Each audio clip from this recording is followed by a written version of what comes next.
আলিপুর আবহাওয়া দপ্তরের পূর্বাভাস অনুযায়ী মৌসুমী বায়ুর গতিস্লথ। জুন মাসের প্রথম সপ্তাহে বর্ষার অনুকূল পরিবেশের সম্ভাবনা কম দক্ষিণবঙ্গে। উত্তরবঙ্গে 10 দিন আগে বর্ষা ঢুকেও থমকে রয়েছে। তার ফলে দক্ষিণবঙ্গে এখনই বর্ষা নয় বলেই মনে করছে আবহাওয়াবিদরা। আবহাওয়া দপ্তরের ক্যালেন্ডার অনুযায়ী অবশ্য দক্ষিণবঙ্গে বর্ষা ঢোকার নির্ধারিত দিন 10ই জুন। তবে এবার কেরল বা উত্তরবঙ্গের মতো দক্ষিণবঙ্গে আগাম বর্ষা ঢুকবে কিনা তা নিয়ে সন্দেহ আবহাওয়াবিদদের। গরম ও জলীয় বাষ্পের ফলে অস্বস্তি চরমে, তাই দক্ষিণবঙ্গে বৃষ্টির সম্ভাবনা কম। আগামী কয়েকদিন তাপমাত্রা 2 থেকে 4 ডিগ্রি সেলসিয়াস পর্যন্ত বাড়তে পারে। আপাতত দক্ষিণবঙ্গে আর্দ্রতাজনিত অস্বস্তি বাড়বে।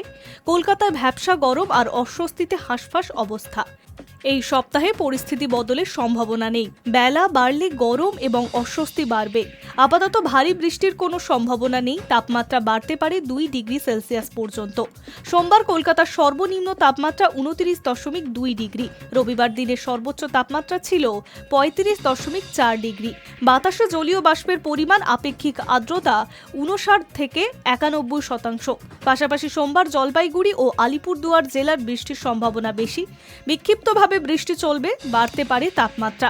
দক্ষিণবঙ্গের জেলাগুলিতে 50 থেকে 60 কিলোমিটার গতিতে বইতে পারে দমকা ঝোড়ো হাওয়া। High news network.